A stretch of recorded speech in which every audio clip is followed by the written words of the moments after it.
Okay, we're going to get into section 8.2 here, which is surface area of revolution. It says to let a function be non-negative, okay, if the derivative is continuous on the closed interval AB, then the surface area of the surface obtained by rotating the curve y equals f of x about the x-axis is this integral. Okay, now if I compare that to what we just did in 8.1, here was the integral for when you find the length of the arc going from point A to point B. So if I compare these two formulas, the only change that I'm making is you got a 2 pi times f of x inside the integral. 2 pi is a constant, so that can come out of the integral. Okay, so the formula is very, very similar here. And for rotation about the y-axis, the surface area is 2 pi times the integral going from a to b of x times the square root of 1 plus f prime of x squared dx. Okay, so let's take a look at some problems of this kind. So so we're going to find the area of the surface obtained by rotating the curve about the x-axis. Okay, so here's one example. So I got y equals x cubed, and I'm on the interval 0 to 1.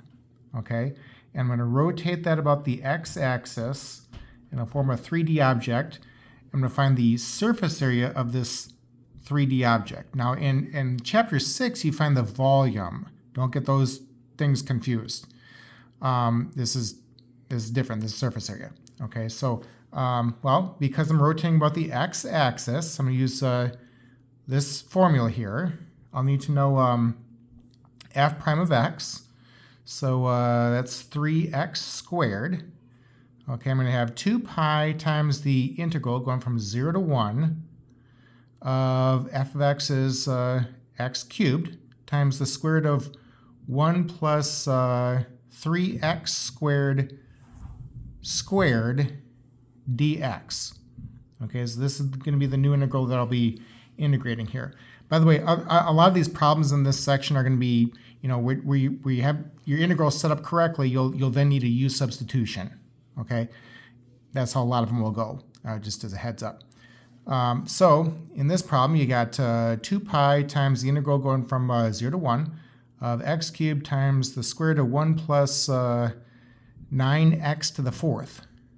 Okay, so if I use the u substitution here, and that should be a dx there at the end. U is 1 plus 9x to the fourth, and du is 36x cubed dx. I got an x cubed dx in the integral. 1 over 36 would come out of the new integral then involving u. Okay, I'll have to change everything, including the bounds, and so that everything's in terms of u here. But I've already got 2 pi outside the integral, so 2 pi divided by 36, that's pi over 18 times the integral for the square root of u and then du. Okay, now if x is 0, 1 plus 0 is 1. And then if x is 1, 1 plus 9 is 10. So this is going to be the new bounds here that I'll be using here. From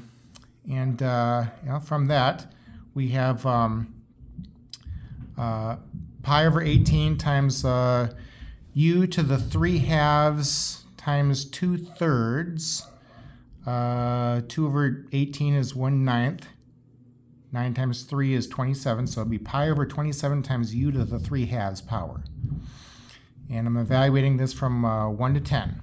Okay, if I plug in the bounds then, pi over 27 times 10 to the 3 halves minus 1, that'd be the exact surface area of this object as it's rotated about the x-axis.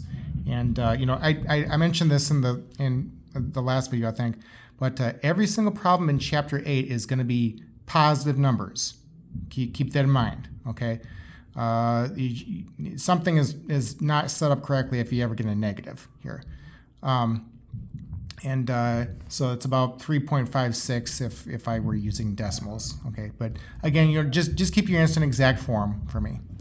By the way, I sometimes get this question: Does the area that we found, roughly 3.56, does it include the circular part? And the answer is no, it doesn't.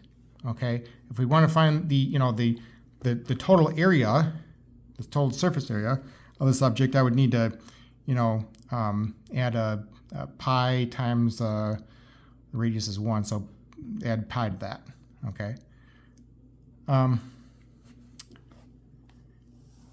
let's see. So the next problem.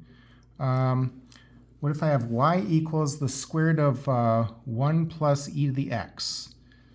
Okay, and I'm working on the interval 0 to 2.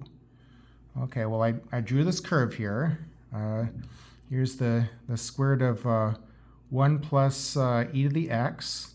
So if x is 0, I have the square root of anything 0 power is 1, right? So 1 plus 1 is 2. The square root of 2 is roughly 1.4. So 0, 1.4, that point is on the graph. And then if x is 2, the square root of e squared plus 1 is about 2.9 is where I'm ending that. Okay, and so, but I'm rotating this curve about the x-axis, forming this three-dimensional object, and we're finding the surface area of this object then. So I need to know y prime, right, because that's in the formula, and y prime, using the chain rule, that's me 1/2 times 1 plus e to the x to the negative 1/2 times the derivative of 1 plus e to the x is e to the x. Okay, and that is equal to, using radical notation, e to the x divided by 2 times the square root of 1 plus e to the x. So then, now this quantity that would be inside the integral, this quantity here, the square root of 1 plus y prime squared, is going to be, I've done some work here just so I'm not writing the integral sign. I'll 6 different times or 5 different times, whatever it is. So let's see, that's the square root of 1 plus, here's y prime, so it'd be e to the x squared divided by 2 squared is 4 times the square root of 1 plus e to the x squared is 1 plus e to the x. Okay, and so that's the guy that we need to simplify as far as possible. Well, the next thing that I do is I get a common denominator of 4 times 1 plus e to the x. Okay, so 4 plus 4e to the x is going to go in front of e to the x squared. And now the next thing is, so in the numerator, this is going to factor. Okay, I have a quadratic here. I got a squared term, a linear term, and a constant. And so if I were to factor x squared plus 4x plus 4, that would factor as x plus 2 squared. Okay, well, I don't have an x, I got an e to the x. So it'll be 2 plus e to the x squared up top. Okay, I'm taking the square root of that. So I got e to the x plus 2 up top. The square root of 4 is 2. And we got the square root of 1 plus e to the x. Now this that I see here is about as simplified as I can get it. Okay, so now I'm going to use the formula to find the surface area of this object.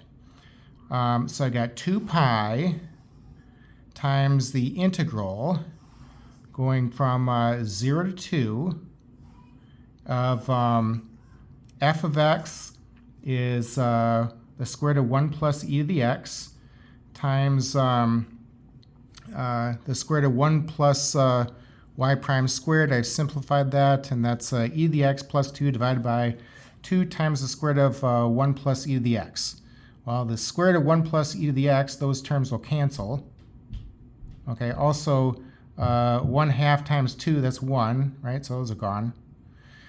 And so that's going to leave me with pi times the integral going from 0 to 2 of e to the x plus 2 dx. Okay, the antiderivative of that is going to be pi times e to the x plus 2x. And I'm evaluating that from 0 to 2. So then when I plug in my bounds here, when I plug in 2, I have pi times e squared plus 4. And then when I plug in 0, anything to the 0 power is 1. So I'll be subtracting 1 and then plus 0. The exact answer then would be pi times e squared plus 3. Okay. Now most of these problems are going to be where you're rotating the curve about the x-axis, although there's some where you're going to be rotating the curve about the y-axis. Okay, so let's look at an example of that. Suppose that we got y equals the ln of x. Here's that curve on the interval 1 to 7. Okay, so I drew that curve, and I'm going to rotate that curve about the y-axis, creating this 3D object. It kind of looks like a bowl of some kind, right? And we want to find the surface area of this object. Okay, the ln of 7, by the way, is about 1.9, so that's where I'm stopping. So when I set up the integral, I've got 2 pi times, now I'm rotating this about the x-axis, or the y-axis, so this is the formula that I'm using, right? Not this guy over here. So all of them, like the only change is that I'm replacing f of x with x. Now here's something to note. Both of these integral setups are in terms of x. In terms of x. Nothing is in terms of y. Okay, so keep that in mind when you're integrating this here. So let's see, I got 2 pi times the integral going from 1 to 7 of x times the square root of 1 plus y prime squared. Well, y prime is 1 over x. And when I square that, that'd be 1 over x squared. Okay, so this is the integral that I need to figure out here. And let's see, this is going to be 2 pi times the integral going from 1 to 7 of x times, I'm getting a common denominator here, the square root of x squared plus 1 divided by x squared dx. And the square root of x squared is x. I can cancel that with the x up top. And so I got 2 pi times the integral going from 1 to 7 of the square root of x squared plus 1 dx.